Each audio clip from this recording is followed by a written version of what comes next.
cat. Welcome everybody to Kleschka Picks, week number 10. We've hit double digits. We got the Chargers and the Raiders facing off on Thursday Night Football. Let's go. Chargers, they beat the Packers last week at home. It is their very first home win in franchise history against the Packers. And then you had the Raiders who beat the Lions. Surprising wins for both of these teams. The Raiders, they had Josh Jacobs running very well for them last week. And then you had the Chargers who just shocked everybody, keeping the Packers to a non-existent offense early on. And they kind of held them that way for the entire game. This week, I see the Chargers being the better team. They got the better talent, so I think the Chargers will win on Thursday Night Football 27-17. Giants and Jets, the battle for New York. The New York Giants last week, they lost to the Cowboys.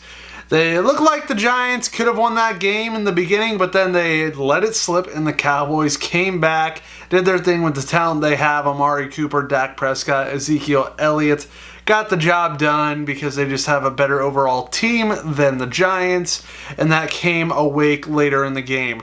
Then you have the Jets who gave Miami their first win. Good job, Miami. The Jets, since Sam Darnold came back, you thought they were going to do better, but they really just haven't. They have not been clicking. They have not been able to find that offense they would hope they would get when Darnold returned. Just hasn't looked that way. And this week in the Battle of New York, I think the better New York team is the Giants when you have a running back like Saquon Barkley. Not to doubt Le'Veon Bell on the Jets, but Barkley's been performing better than Bell, and Danny Dimes is performing better than Sam Darnold. And with everybody just performing better overall, I would say the Giants are going to win this game 24-20. Saints and Falcons, both of these teams are on a bye week last week. It appears Matt Ryan will be returning this week, but I don't think that's going to help in any way because the Saints are so locked in. Drew Brees did perfectly fine in his return. They had the bye week, so now he's more rested up. And if he did that good in his return, then I'm sure he'll do fine against the Falcons team who has had their struggles this year. The Saints have tons of weapons like Alvin Kamara, who I'm not sure is returning this week. I think it's still Latavius Murray, but just outside the running back position, you got Michael Thomas, who is probably he is one of the greatest wide receivers in football right now. And the Falcons, they got their weapons. I've been saying that constantly, but that's just not working. It doesn't matter what they've done in the past, Julio Jones, Devonta Freeman, and now they've lost Mohamed Sanu to the Patriots. So it's just a tough year for Falcons fans, and I think the Saints are going to win 34-10. Chiefs and Titans, the Chiefs, they got a game-winning field goal from Harrison Butker, and then you had the Titans who tried to come back against the Panthers, but they did not allow it. The Chiefs are also predicted to get Patrick Mahomes back this week, who is probably the most elite quarterback right now. So when you got him, and then you got Tyreek Hill, and you got a solid run game, and other receivers that step up because Patrick Mahomes is so good, I don't really see the Titans beating them. I think the Chiefs will beat the Titans 30-20. Ravens and Bengals. Ravens handed the Patriots their first loss of the season. Yeah, baby. And the Bengals were on a bye week last week, and I'm pretty sure they're the only team left without a win. Everybody thought Miami wasn't going to get a win after that game against the Redskins that they failed to gain victory, but the Dolphins did it. And now that just leaves the Bengals crying by themselves in a corner. The Baltimore Ravens have looked so good this season with Lamar Jackson. I predicted that the Ravens would give the Patriots a tough challenge, and they did. So tough that the Patriots couldn't even beat them. So the Ravens obviously have a ton of confidence with Lamar Jackson, Mark Ingram playing very solid. So I think this will be a walk in the park for the Ravens. I think they will beat the Bengals 31-17. Bills and Browns. The Bills beat the Redskins last week. Pretty much a giveaway win because the Redskins have been that bad. And then you got the Browns, who I've mentioned many times. Everybody in the sports world, the football world, has mentioned how many weapons they have on this team and how they should be able to succeed. Well, guess what? They cannot. They lost to the Broncos last week, and I think they're going to lose again this week. Buffalo is a tough defense, and I don't think we're going to see anything new from the Browns. I think it's going to be the same old struggle with Baker Mayfield not being able to make use of weapons like Odell Beckham Jr. and Jarvis Landry, Nick Chubb doing pretty much the heavy lifting because he gets the offense going most of the time. And I don't think that'll be enough to get past this Bills defense. I think the Bills will win 20-16. Cardinals and Buccaneers. Cardinals lost to the 49ers, but they definitely gave them a challenge. It was only a 3-point game. And they had the Buccaneers who took my Seahawks to overtime. This always happens with the Seahawks. They'll beat the best teams. They'll look very solid against the best teams. Then you bring in teams where it's like, oh, we should easily beat this team. And then it's like, oh my God, we might lose this game. And the Seahawks, please give my heart a break, because that should have been an easy victory for us. But they took us to overtime and we won that game. So the Buccaneers lost that game.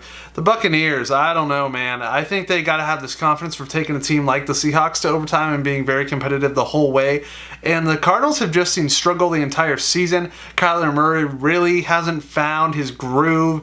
But they do get David Johnson back, which could prove good things. You get a good running back in there that can add to the game and that can develop other parts of the offense. So I don't know. But I think the Buccaneers, they're a roller coaster team this year. And I think they were, even though they lost, I'd say they're pretty high up on the roller coaster right now. And I think they're going to stay up there. I think they will have the better team, and I think they got the better talent because Mike Evans is having a great year as well. And I think the Buccaneers will beat the Cardinals 24-19. Lions, Tigers, Bears, oh my, except without the Tigers. Lions and Bears. The Lions lost to the Raiders last week.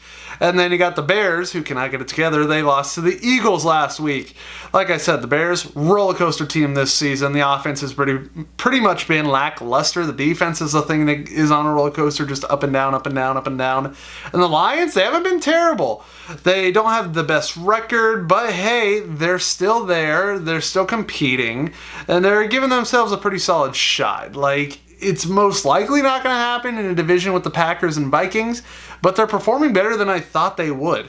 And I think this is going to help them. I think Matthew Stafford is having a solid season, and with this Bears team being so up and down, especially down lately, especially with the defense and the offense, and when both of these things are working, how are you going to win football games? So I think the Lions, with Matthew Stafford doing good with his receivers this year, I think they will beat the Bears 23-13. Dolphins and Colts. Last week, the Colts lost to the Steelers. We saw Jacoby Brissett injury. I'm not sure on his status at the moment. And then you had the Dolphins, who beat the Jets and got a win. There you go, Dolphins. Okay. The Colts, like I said, they give teams challenges. They keep their team in the ball game, and especially against the Dolphins, I don't think that's going to be tough for them. I think they're going to own the ball game, actually. The Dolphins have been riding a high, I guess, because they have a lot of lows, so it's very easy for them to get a high. But I think this will be an easy one for the Colts. Even if Jacoby Brissett is injured, I think this team will be fine against the Dolphins, so I think the Colts will beat them 27-10. Packers and Panthers. The Panthers won last week, and the Packers lost last week. The Panthers are really being carried by Christian McCaffrey this season. He's given himself an MVP shot as a running back. And the Packers, they lost, like I said, to the Chargers earlier in this episode. It was very shocking. And also for the Panthers, Cam Newton is on IR, so he will not play this year. But I think that's okay, because Kyle Allen has performed pretty well in the absence of Cam. And if he did come back, it might have been worse for the Panthers. But this Packers team, I think, is more elite than the Panthers. I'm sure Christian McCaffrey is going to carry them in most of this game, and he's probably going to have himself a solid game, but I don't think it's enough to beat Aaron Rodgers, Devonta Adams. The duo running backs, Aaron Jones and Jamal Williams, have been a huge threat. I think that'll be enough to get past the Carolina Panthers, so I think the Packers will win 33-23. Steelers and Rams. Rams were on a bye week last week, and the Steelers, they beat the Colts. We all know Ben Roethlisberger's out for the year, but Mason Rudolph has stepped up, and he's been pretty good in this absent year for Ben Roethlisberger. And the Rams, they've been kind of streaky. We know they can be a great team. They went to the Super Bowl last year. But this season, it's been kind of tough. Todd Gurley's banged up. He's had a knee problem since last season, and that's affected him. But it looks like he's coming back stronger now. At the first couple weeks, we kind of saw him weakened and depleted, but it looks like he's starting to get strength back, and it looks like he's starting to perform like the Todd Gurley of old. Not quite at his highest, but he's around there. I'd say he's building up to it. And the Steelers, Juju Smith has been performing very well. He made a crazy catch. What was it, 2 weeks ago? It was 2 weeks ago, that Moss catch. And like I said, Mason Rudolph is doing well, and James Conner is carrying the load as well, because Mason Rudolph can't do it all, and James Conner has been great doing that, but he's also a little banged up. This is going to be an interesting game. It could really go either way. I think it's going to be whoever performs at that day, because if it's the Rams that are feeling high and they're feeling good, obviously the Rams are going to win. If it's the other way around, it's obviously going to be the Steelers. But these teams can both be so streaky, and I feel like they all rely on each other. Like Mason Rudolph relies on James Conner. Jared Goff relies on Ty Gurley, but he's also got weapons like Cooper Kupp. But then he can go to the Steelers and say he's got a weapon like Juju Smith-Schuster. And I really feel like it's not just one player who can hone all the talent and take them to victory, like Patrick Mahomes, Tom Brady. You can really put anybody in front of them and they will still succeed. But then you have some players who succeed by the success of other players. And I feel like Mason Rudolph and Jared Goff are both those kind of quarterbacks. So if you see other players on the team succeeding, then I can see them also succeeding and not struggling. But I feel like the Rams are on a better streak right now. I feel like their talent is performing better through the whole season, so I think the Rams will beat the Steelers 24-20. Cowboys and Vikings. The Cowboys got the win late in the game against the Giants, and the Vikings were victim of the Harrison Butker game-winning field goal. This is going to be a fun game. I feel like these two teams are very similar. Kirk Cousins is a so-so quarterback. Sometimes he's playing really high, and then sometimes he's down here. And same with Dak Prescott. Obviously, you got Ezekiel Elliott as his running back, and on the other side, you got Dalvin Cook. Zeke is obviously the better running back. And you got good wide receiver duos, and you could say trios for both teams. With the Vikings, you got Diggs and Thielen, although Thielen's banged up. And then on the other side, you got Amari Cooper and Michael Gallup, who've been playing both pretty well this season. So I think it's going to be a close game. I feel like these teams are so similar, but I think Minnesota is riding the hot streak right now. So I think, even though they just lost, they performed very well. They kept the Chiefs head-to-head the entire game. I just think the Vikings' weapons are performing better than the Cowboys right now, and when the Cowboys go up against better teams, they seem to struggle a little bit more. So I think the Vikings will win 27-23. My Seahawks facing the only undefeated team left, the 49ers. Okay, last week, the Seahawks, they won in overtime against the Tampa Bay Buccaneers. Russell Wilson threw a little short touchdown pass to get the victory. That was very nice to our tight end. And then the 49ers, they played the Cardinals and they got a victory, a close victory. And they've been performing very well. Obviously, their defense, their quarterback has been solid, Jimmy Garoppolo. Their running game, George Kittle's been a monster. So this is going to be a fun game. It's going to be super, super fun. I really think it could go either way, non-biased. This is a huge rivalry game. We really need this win if we can get it, because, like I said, 49ers are undefeated. We have 2 losses. Right now, we're looking at a wild card. We can't get the division if the 49ers keep winning and winning and winning and winning. So this game matters a lot. The Seahawks have performed very well. Russell Wilson is an MVP type quarterback this season. He's making his receivers look very good, and DK Metcalf, who's a monster, and Tyler Lockett, who's a speedy demon, who's been playing very well this season. And then, I don't know, man, it's going to be tough. It's going to be really tough, and I'm actually going to go against my Seahawks.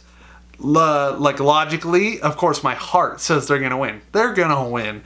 But I'm going to say the 49ers will beat the Seahawks 23-20. It's going to be a close game. I really think it's going to matter on the 49ers defense. All right, everybody, if you made it to the end of this video, then I want you to comment down below who you're most excited to see return this week, or who you're least excited to see not play any more this season. Cam's out. Deshaun Jackson's out. Like the video, subscribe, tell your mom, your dad, your grandma, your grandpa, your pets, your friends, everybody you know I got this, and I will see you next time.